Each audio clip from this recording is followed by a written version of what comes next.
এই মুহূর্তে আমার সঙ্গে যারা আছেন, আমাকে শুনছেন, তাদের সবাইকে ঈদুল ফিতরের এবং বাংলা নববর্ষের অনেক অনেক শুভেচ্ছা। আপনারা জানেন যে আমি প্রায় 2 বছর পূর্বে চাকরি থেকে অবসর গ্রহণ করেছি। এই অবসরকালীন সময়ে আমি স্বেচ্ছাকৃতভাবে পাবলিক লাইফ থেকে দূরে নিরিবিলি জীবনযাপনের চেষ্টা করে আসছি।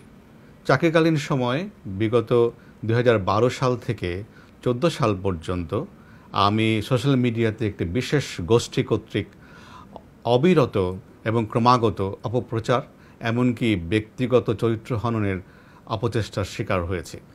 সাম্প্রতিক পত্রিকান্তরে আমার এবং আমার পরিবারের বিরুদ্ধে কিছু খুবই আপত্তিজনক ও মানহানিকর অসত্য এবং বিকৃত সংবাদ প্রকাশিত হয়েছে। সেই সংবাদের সূত্র ধরে অন্যান্য কতিপয় আউটলেট একই ধরনের সংবাদ পুনরাবৃত্তিক্রমে পরিবেশন করেছে। তবে উল্লেখযোগ্য বিষয় এই যে দেশের মেইন স্ট্রিম অর্থাৎ মূলধারার প্রিন্ট এবং ইলেকট্রনিক মিডিয়া এই অসত্য এবং মানহানিকর বিকৃত সংবাদ পরিবেশনে তেমন কোনো আগ্রহ দেখায়নি।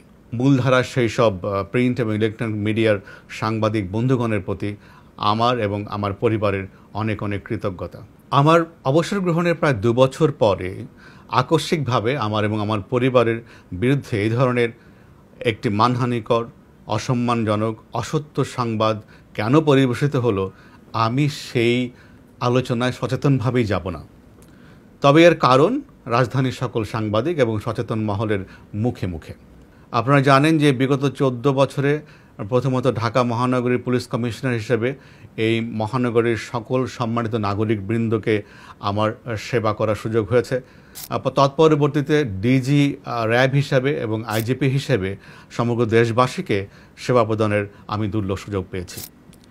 এই জন্য আমি মহান আল্লাহ তাআলার দরবারে শুকরিয়া আদায় করি এবং সেই সঙ্গে বাংলাদেশ সরকারের মাননীয় প্রধানমন্ত্রী এবং সমগ্র জনগণের কাছে আমার বিনয় অবনত চিত্তে কৃতজ্ঞতা প্রকাশ করছি। আমি বাংলাদেশ পুলিশ সার্ভিসের জ্যেষ্ঠ পদগুলোতে একটানা 14 বছর এবং সব মিলিয়ে প্রায় 35 বছর সরকারি চাকরি করেছি। 1996-97 সালে আমি কসোভোতে শান্তিরক্ষী হিসেবে দায়িত্ব পালন করেছি। 2001-2000 সালে আমি আবার পুনরায় শান্তিরক্ষী মিশনে কাজ করেছি। তাছাড়া সরকার থেকে ছুটি নিয়ে আমি জাতিসংঘ সদর দপ্তর নিউ ইয়র্কে, যুক্তরাষ্ট্রের নিউ ইয়র্ক শহরে আমি 2009 এবং 10 সালে চাকরি করেছি। যেহেতু আমি পাবলিক এক্সচেকার থেকে ব্যয়িত অর্থে স্কুল, কলেজ, বিশ্ববিদ্যালয়ে পড়াশোনা করেছি, প্রায় 35 বছর রাষ্ট্রের বেতনভোগ কর্মচারী হিসেবে কর্তব্য পালন করেছি, সেহেতু ব্যক্তিগত দায়বদ্ধতার অবস্থান থেকে প্রকাশিত সংবাদের প্রেক্ষিতে প্রকৃত সত্য এবং তথ্য তুলে ধরা আর একটি নৈতিক তাগিদ আমি ভিতর থেকে অনুভব করছি। তাছাড়া এদেশের মানুষ যারা আমাকে পছন্দ করেন, ভালোবাসেন, সমর্থন করেন, তারা সহ যে আমার পরিবার, আত্মীয় স্বজন, বন্ধুবান্ধব, নিকট ও পরিচিতজন যারা এই ধরনের অসত্য এবং বিকৃত সংবাদের প্রেক্ষিতে ব্যক্তিগতভাবে আহত হয়েছেন, ব্যথিত হয়েছেন, হতাশ হয়েছেন, সংক্ষুব্ধ হয়েছেন, তাদের প্রতি সম্মান ও শ্রদ্ধা রেখে প্রকৃত সত্য এবং তথ্য প্রকাশের মাধ্যমে তাদেরকে আশ্বস্ত এবং তাদের বিশ্বাসের জায়গাটি সুদৃঢ় করার জন্য আমি এবং আমার পরিবারের পক্ষ থেকে আমরা মনে করি প্রকৃত সত্য তুলে ধরা খুবই জরুরি। আমার এই বক্তব্যের লক্ষ্য কাউকে পাল্টা আক্রমণ করা নয়, কোনো বিদ্বেষ ছড়ানো নয়। ইংরেজিতে যেটা বলে মাড স্লিঙ্গিং, সেটাকে আমরা সচেতনভাবে অ্যাভয়েড করতে চাই এবং আমার কথার পরিপ্রেক্ষিতে কথা নয়, আমরা সেটাকে অ্যাভয়েড করতে চাই। শুধুমাত্র নৈতিক এবং ব্যক্তিগত দায়বদ্ধতার প্রেক্ষাপটে আমি আমার কথাগুলো বলবো। আমরা প্রকাশিত 2 কিস্তি সংবাদের পুঙ্খানুপুঙ্খ পর্যালোচনা করেছি। এতে মোটামুটি সব মিলিয়ে 45টি তথ্য, অভিযোগ এবং অপমানজনক বক্তব্য সন্নিবেশিত আছে। তার মধ্যে 24টি তথ্য বা অভিযোগ সম্পূর্ণ মিথ্যে এবং কল্পনাপ্রসূত। 2টি বিষয়কে 7 বার পুনরাবৃত্তি করা হয়েছে এবং 2টি বিষয় তথ্যকে ভুল প্রেক্ষাপটে বিকৃতভাবে পরিবেশন করা হয়েছে। বাকি 10টি অভিযোগ বা তথ্যকে ফুলিয়ে ফাঁপিয়ে শুধু তিলকে তাল নয়, তাল গাছের ঝাড় সমেত তাল বানিয়ে ভুলভাবে উপস্থাপন করা হয়েছে।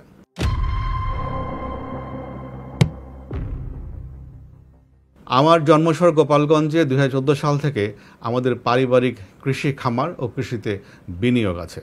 সে সময় থেকে 10 বছর ব্যাপী ধীরে ধীরে কৃষিক্ষেত্রে আমাদের পারিবারিক বিনিয়োগ এবং ব্যবসা চলে আসছে। প্রথমে সেখানে আমাদের পরিবার সদস্যগণ একটি ছোট মৎস্য খামার প্রতিষ্ঠা করে। সেই খামারের আয় থেকে আস্তে আস্তে ব্যবসা বৃদ্ধি হয়। পরবর্তীকালে মৎস্য খামারের পাশাপাশি সেখানে বিভিন্ন বনজ, ফলজ, ঔষধি ও মশলা জাতীয় বৃক্ষরোপণের মাধ্যমে ব্যাপক বনায়ন করা হয়। কৃষিক্ষেত্রে ব্যবসার জন্য শত শত কোটি টাকার প্রয়োজন হয় না, বা এই ধরনের শত শত কোটি টাকার বিনিয়োগের প্রয়োজন হয় না। এই যে প্রকল্প যেখানে রয়েছে, সেখানে যে পরিমাণ ভূমি উল্লেখ করা হয়েছে সেটি কোনো ক্রমেই সঠিক নয়।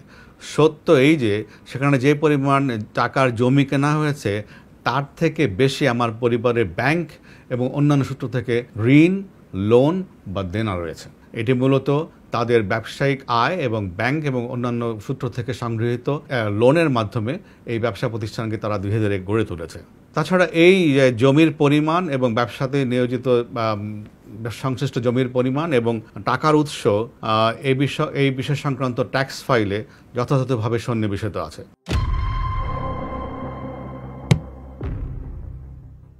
আমি সরকারি চাকরিজীবী হলেও আমার স্ত্রী এবং পরিবারের সদস্যদের এদেশের ব্যবসা বাণিজ্য করার সাংবিধানিক অধিকার রয়েছে।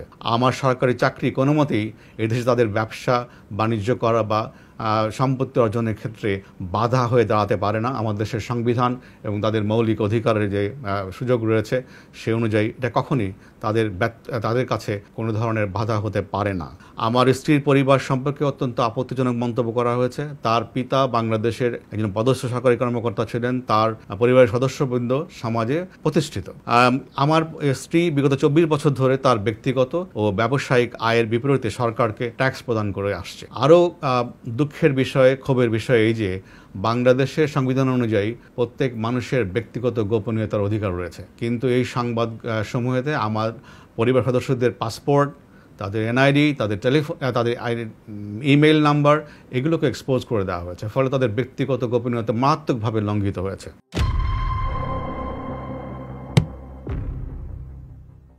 প্রতিবেদনে দুটিতে ঢাকা এবং ঢাকার বাইরে আমার এবং আমার পরিবারের যে সম্পত্তির কথা উল্লেখ আছে সেগুলো সম্পূর্ণ মিথ্যা। প্রতিবেদন মোতাবেক ঢাকার কাছেই বিঘার পর বিঘা আমাদের এবং আমার পরিবারের কোনো জমি জমা নেই। পূর্বাঞ্চলে 40 কাঠা জমির উপরে ডুপ্লেক্স বাড়ি নেই। পূর্বাঞ্চলের কথিত ডুপ্লেক্স বাড়ির পাশে একই জায়গায় 10 বিঘা জমি নাই।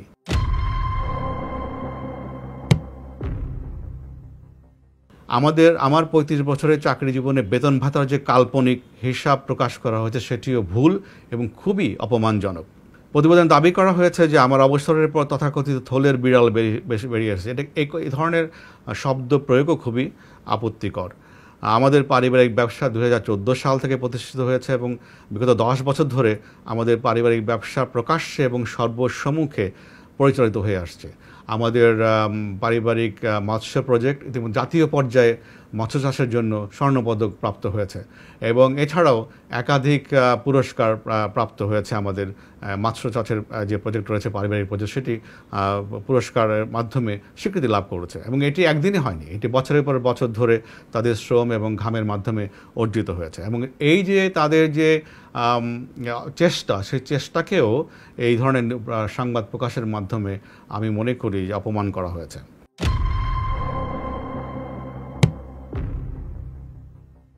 গোপালগঞ্জ প্রজেক্টে 2টি কোম্পানির কথা উল্লেখ করা হয়েছে, যেখানে 20 কোটি টাকা, আরেকটিতে 5 কোটি টাকার অনুমোদিত মূলধনের কথা এভাবে উল্লেখ করা হয়েছে যেন সাধারণ পাঠক মনে করেন যে এই 2টি কোম্পানিতে আমাদের পরিবার 25 কোটি টাকা বিনিয়োগ করেছে। আসলে অনুমোদিত মূলধন আর পেইড আপ মূলধন, পরিশোধিত মূলধন এক জিনিস নয়।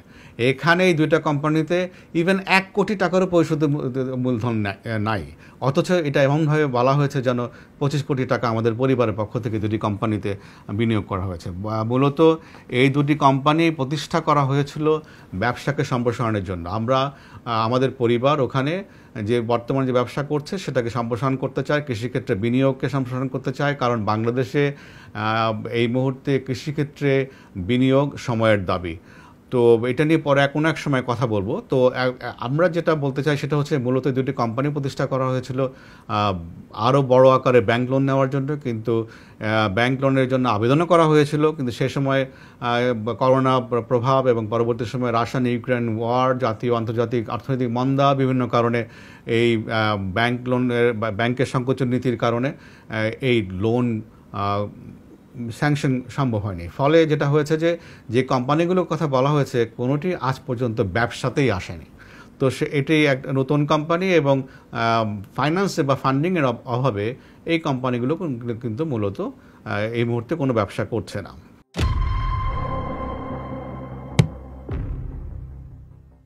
প্রকল্প এলাকার নাম বেনজিরের চক হিসেবে প্রতিবেদক দাবি করেছেন। এটিও আসলে প্রতিবেদক নিজস্ব একটি আবিষ্কার, কারণ এই ধরনের কোনো চক বা বেনজিরের চক নামে কোনো জায়গা প্রকল্প এলাকায় নাই।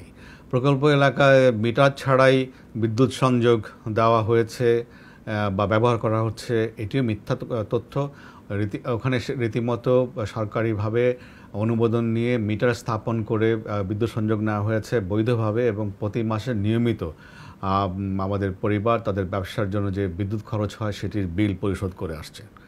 এখানে চাপ ও ভয়ভীতি দেখিয়ে জমি ক্রয়ের কথা বলা হয়েছে, যেটিও আমি মনে করি এটা অসম্ভব কল্পনা। কারণ হচ্ছে এটি মাননীয় প্রধানমন্ত্রীর নিজ জেলা এবং প্রকল্প এলাকাটি মাননীয় প্রধানমন্ত্রীর সংসদীয় আসন সন্নিহিত, এবং ফলে এই ধরনের একটা জায়গায় গায়ের জোরে বা ক্ষমতা দেখিয়ে বা অন্য কোনো ভাবে শক্তি প্রয়োগ করে জমি কেনার চিন্তা একটা অসম্ভব কল্পনা।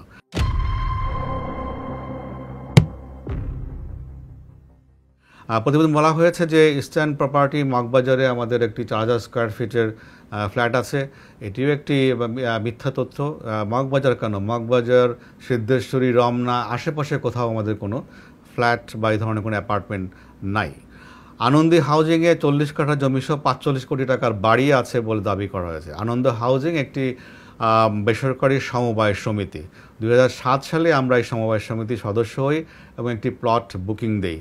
কিস্তির মাধ্যমে ধীরে ধীরে আমরা এই টাকা পরিশোধ করি। সেখানে আমাদের 40 কাঠা কোনো প্লট নেই, এটি বাড়িয়ে বলতে গেলে শতগুণ বাড়িয়ে বলা হয়েছে। আমাদের প্লটে 5 ইঞ্চি দেওয়াল বিশিষ্ট একটি বৈশিষ্ট্য এবং টিনের ছাদের একটি দোতলা বাড়ি আছে। তো এই ধরনের একটা বাড়ির দাম 45 কোটি টাকা হবে, এবং যেখানে যে হাউজিংয়ে এখন পর্যন্ত নাগরিক সুবিধা গড়ে ওঠেনি, রাস্তাঘাট তৈরি হয় নাই, বিদ্যুৎ সংযোগের ব্যবস্থা নাই, পানির ব্যবস্থা নাই, গ্রামের মধ্যে এই ধরনের একটা প্লটের উপরে টিনের ছাদ বিশিষ্ট বাড়ির দাম 45 কোটি টাকা হবে, এটি রীতিমতো এই ধরনের দাবি করার রীতিমতো হাস্যকর।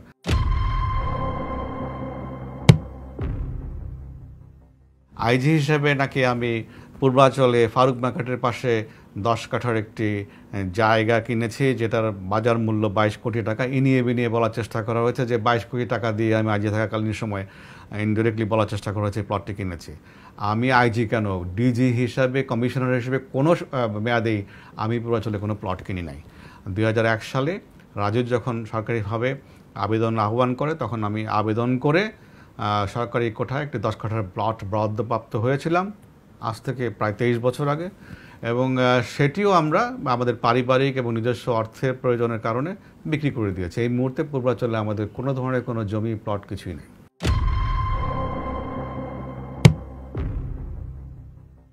রূপগঞ্জের নাওড়ায় আমাদের একটি 2 বিঘা জমির প্লট আছে, যার বাজার মূল্য 2 কোটি টাকা বলে সংবাদে উল্লেখ করা হয়েছে। রূপগঞ্জের নাওড়ায় এবং অন্যান্য কোনো ইউনিয়নে কোথাও আমাদের কোনো 2 বিঘার কোনো প্লট নাই, এটিও একটি সর্বাংশে মিথ্যা তথ্য। রূপগঞ্জে আমাদের কোনো জমি নাই এক্সেপ্ট আনন্দ হাউজিংয়ে, যেটি রূপগঞ্জ জেলা থানার মধ্যে অবস্থিত এলাকার মধ্যে, সেখানে একটা প্লট আছে। তাছাড়া আমাদের অন্য কোথাও কোনো ধরনের কোনো জমি বা 20 কোটি টাকা মূল্যের কোনো সম্পত্তি আমাদের নাই। মেয়ের বিশ্রামের জন্য 3.5 কোটি টাকার ফ্ল্যাট কিনেছি বলে অভিযোগ করা হয়েছে। আমার মেয়ে, আমার জ্যেষ্ঠ কন্যা সবসময় আমার সরকারি বাসা থেকে তার বিশ্ববিদ্যালয়ে যাওয়া আসা করতো, তার জন্য কোনো বিশ্রামের জন্য বাড়ি কেনার কোনো প্রয়োজন আমরা কখনো অনুভব করিনি। বসুন্ধরাতে আমরা একটা আনফিনিশড ফ্ল্যাট আমরা কিনেছিলাম, পরবর্তী সময় বিভিন্ন কারণে আমাদের কাছে মনে হয়েছে যে এটা বসবাস উপযোগী নয়, এটাও আমরা বহু আগে সেটাকে বিক্রি করে দিয়েছি। সেই ফ্ল্যাটে নাকি একটা 50 লক্ষ টাকা দামের দরজা আছে, রেফারেন্স হচ্ছে, বরাত হচ্ছে বাড়ির দারোয়ান। তো বাড়ির দারোয়ান কিভাবে দরজার দাম জানলো, সেটাই হলো আমাদের একটা বিরাট প্রশ্ন। একটা দরজা সাধারণত 21 স্কোয়ার ফিট থেকে সর্বোচ্চ 32 স্কোয়ার ফিট কাঠ থাকতে পারে। যদি একটা সেই দরজার দাম 50 লক্ষ টাকা হয়, তাহলে একটা প্রতি স্কোয়ার ফিট কাঠের দাম পড়ে 2.5 লক্ষ টাকা। এটা এত মূল্যমানের পৃথিবীতে কোন কাঠ আছে আমাদের জানা নেই।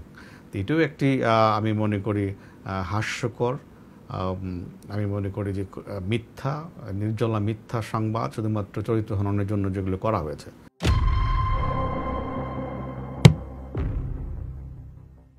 আমাদের পরিবারের স্টক এক্সচেঞ্জে পোর্টফোলিও আছে, তাদের শেয়ার ব্যবসা রয়েছে, এবং সেই শেয়ার ব্যবসার অংশ হিসেবেই বেস্ট ওয়েস্টার্ন হোটেলে আমাদের 2 লক্ষ টাকার একটা প্রাইমারি শেয়ার রয়েছে, এবং যেটি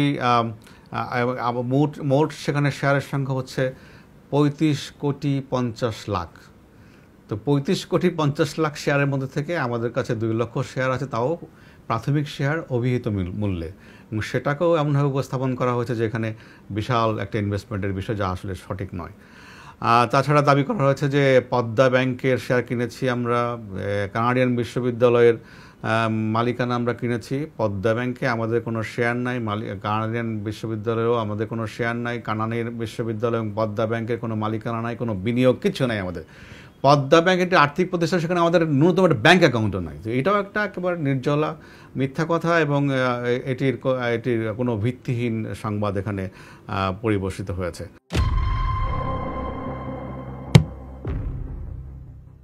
দুবাইতে 100 কোটি টাকার হোটেল ব্যবসা, সিঙ্গাপুরে 1.5 কোটি টাকার সোনার ব্যবসা, থাইল্যান্ড এবং মালয়েশিয়াতে জমি কিনেছি মর্মে দাবি করা হয়েছে। দুবাইতে আমাদের 100 কোটি টাকার কোনো হোটেল ব্যবসা নাই, সিঙ্গাপুরে আমাদের কোনো সোনার ব্যবসা নাই, এবং থাইল্যান্ড এবং মালয়েশিয়াতেও যে ধরনের গয়রহ কথা বলা হয়েছে যে জমি কিনেছি আমরা, এই ধরনের কোনো জমি আমাদের সেখানে নাই।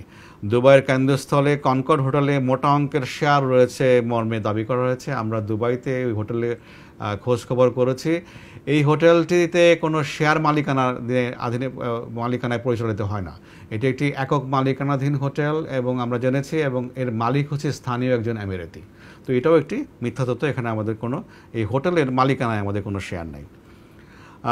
সিঙ্গাপুরের তথাকথিত নিজে জুয়েলার্সে আমাদের মালিকানা আছে, যেটি দাবি করা হয়েছে যে মোস্তফা সেন্টারের আশেপাশে কোথাও। এখানে এই ধরনের কোনো জুয়েলার্স আমাদের বা আমাদের পরিবারের সদস্য পরিচালনা করে না, আমাদের মালিকও নয়, আমাদের কোনো বিনিয়োগও নাই। এটাও একটি সর্বাংশে মিথ্যা তথ্য, এই সংবাদে অসৎ উদ্দেশ্যে পরিবেশিত হয়েছে।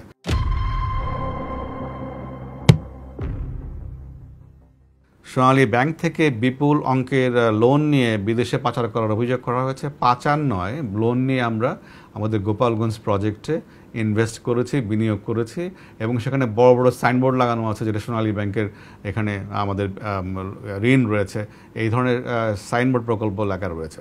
তো এটিও তার জানা সত্ত্বেও যে এটি এখানে লোন রয়েছে এই প্রকল্পে, এবং লোন নিয়ে এই বিজনেস করা হচ্ছে, তারপরেও এটাকে আমি মনে করি যে অসত্যভাবে, বিকৃতভাবে তথ্য উপস্থাপন করা হয়েছে, যে শুধুমাত্র আমার এবং আমার পরিবারের চরিত্র হনন করার জন্য, এবং আমাদের অপমানজনক তথ্যের মাধ্যমে বিব্রত করার জন্য।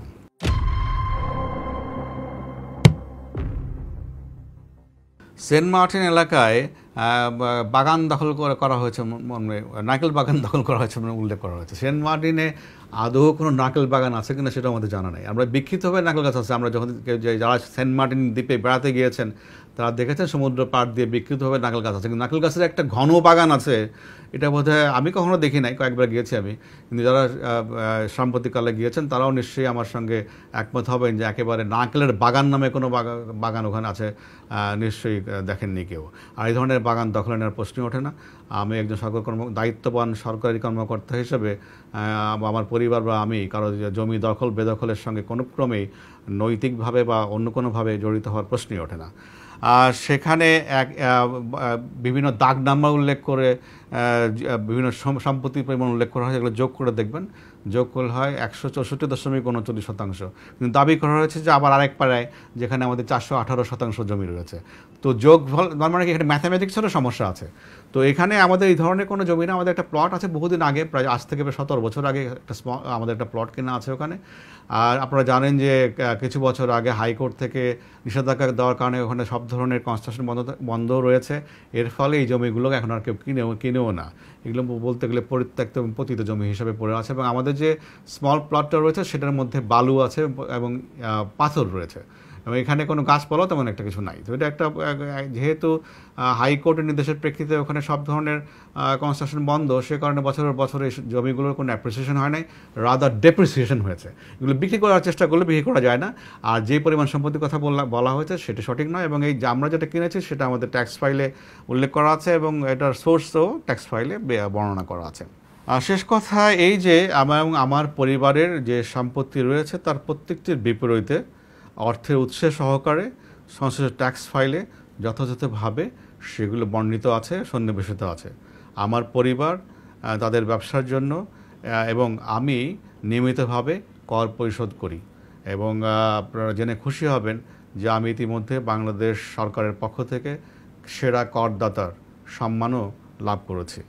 চাকরি জীবনে আমি ব্যক্তিগতভাবে সবসময় ঘুষ এবং দুর্নীতির বিরুদ্ধে লড়াই করেছি। পুলিশ কমিশনার এবং র্যাবের মহাপরিচালক হিসেবে জনগণের সেবার মান বৃদ্ধি করার জন্য কাঠামোগত, প্রশাসনিক এবং অপারেশনাল সংস্কার বা রিফর্ম করার উদ্যোগ গ্রহণ করেছে, এবং এই শহরের নাগরিকগণ তারা স্বীকার করেন যে এর ফলে যে সেবার ক্ষেত্রে যে প্রভূত উন্নতি ঘটেছিল তাদের কাছে সেটি স্পষ্ট।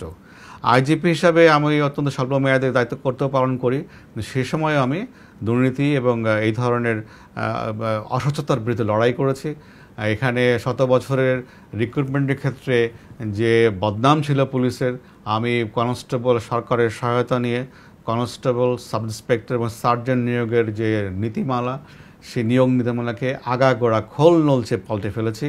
এবং এটা এই সাউথ এশিয়ার এখন স্ট্যান্ডার্ড একটা মডেল, এবং যে মডেলের প্রেক্ষিতে গ্রহণ করার প্রেক্ষিতে এখন এই গত কয়েক বছর ধরে আপনারাই মিডিয়াতে যে দেখছেন যে 120 টাকায় মেধাবীরা এবং যোগ্যরা চাকরি পাচ্ছে। তো এবং একই সঙ্গে এখানে আভ্যন্তরীণ পদোন্নতির ক্ষেত্রেও অনেক দুর্নীতির অভিযোগ ছিল। আমি আভ্যন্তরীণ পদোন্নতির ক্ষেত্রে যে নীতিমালা ছিল সেটাকেও আমি সংস্কার করেছি, এবং তার ফলে এখন আমাদের কনিষ্ঠ সহকর্মী যারা আছেন পুলিশ বাহিনীতে, তারা কিন্তু এখন সম্পূর্ণ দুর্নীতিমুক্ত পরিবেশে মেধার ভিত্তিতে, স্বচ্ছতার ভিত্তিতে তারা পদোন্নতি পরীক্ষা অংশগ্রহণ করে পদোন্নতি লাভ করছেন, এবং এই পরিবর্তনের সুফল তারা ভোগ করছেন। আইজিপি হিসাবে এই ধরনের কার্যক্রম গ্রহণ করার প্রেক্ষিতে সরকার আমাকে শুদ্ধাচার পুরস্কারে ভূষিত করেছে। সম্পূর্ণ ক্যারিয়ারে আমি পুলিশের আভ্যন্তরীণ দুর্নীতির বিরুদ্ধে লড়াই করেছি, এবং আমার কার্যক্রম এবং আমার বক্তব্য বিভিন্ন সময় মিডিয়াতে প্রকাশিত হয়েছে, এবং আমার সহকর্মীরা তার সাক্ষী। আমার অবসরের পরে আমাকে দুর্নীতিবাজ প্রমাণের অপচেষ্টা অত্যন্ত হতাশাব্যঞ্জক এবং দুঃখজনক। এই ধরনের অপপ্রয়াস কিন্তু ভবিষ্যতে যারা সৎ পথে স্বচ্ছতার সঙ্গে চাকরি করতে চান এবং জনগণের জন্য কাজ করতে চান তাদেরকে নিরুৎসাহিত করবে। কোনো ব্যক্তিগত স্বার্থে বা কোনো ব্যক্তিগত কারণে ক্রধান্বিত হয়ে এই ধরনের তথ্য পরিবেশন করলে, আক্রমণ করলে কিন্তু জাতি হিসাবে আমরা ক্ষতিগ্রস্ত হব। আমাদেরকে সবসময় ক্ষুদ্র স্বার্থের উপরে বৃহত্তর স্বার্থকে প্রাধান্য দেওয়া উচিত। বিশেষ করে যারা সমাজের নেতৃত্বস্থানীয় আছেন তাদেরকে বিশেষ করে এই জিনিসটা উপলব্ধি করা দরকার বলে আমি মনে করি। অনেকেই করেন, ডেফিনেটলি, তাহলে তো দেশ এতদূর এগোতে পারতো না। এবং তাদের এই উপলব্ধির কারণেই কিন্তু আমরা আজকে অনেক অগ্রগামী হয়েছি জাতি হিসেবে, অ্যাজ এ নেশন। যে আমাদের পরিবারের এবং আমার যে সমস্ত সম্পত্তির, সহায় সম্পত্তির মিথ্যা বর্ণনা দেওয়া হয়েছে, এবং যেগুলো আমি আজকে স্পষ্ট করেছি যে এই ধরনের কোনো সম্পত্তি বা তাদের বর্ণনা মতে, পত্রিকায় প্রকাশিত সংবাদের বর্ণনা মতে এই ধরনের কোনো সম্পত্তি যেগুলো বলেছি আমাদের নাই, যদি কেউ প্রমাণ করতে পারেন তাহলে আমার এবং আমার পরিবার হাসি মুখে সেই ব্যক্তিকে বা সেই গ্রুপকে আমরা সেই সম্পত্তি বিনা পয়সা লিখে দেব। আমি মনে করি যে আমার এই বক্তব্য থেকে সকল ধোঁয়াশা এবং কুয়াশা দূরীভূত হবে এবং আমাদের স্পষ্ট অবস্থান আমি মনে করি এর মাধ্যমে আমরা প্রকাশ করতে পেরেছি। আমি সবসময় আমার চাকরি জীবনে এদেশের সাধারণ মানুষ যারা আমাকে সমর্থন করেছেন, সহযোগিতা করেছেন, তাদের প্রতি কৃতজ্ঞতা প্রকাশ করছি। আজকেও এই দীর্ঘক্ষণ ধরে আমার কথা শোনার জন্য আপনাদের কাছে আমি কৃতজ্ঞ। আশা করি এর মধ্যে আমার এই বক্তব্যের মাধ্যমে, তথ্যগুলোর মাধ্যমে সকল ধরনের অস্পষ্ট দূরীভূত হবে এবং যারা সংক্ষুব্ধ হয়েছেন তারা বিষয়টা উপলব্ধি করতে পারবেন। আপনাদের সবাইকে অনেক অনেক ধন্যবাদ এবং কৃতজ্ঞতা আমাকে অনেকক্ষণ ধরে শোনার জন্য। আসসালামু আলাইকুম।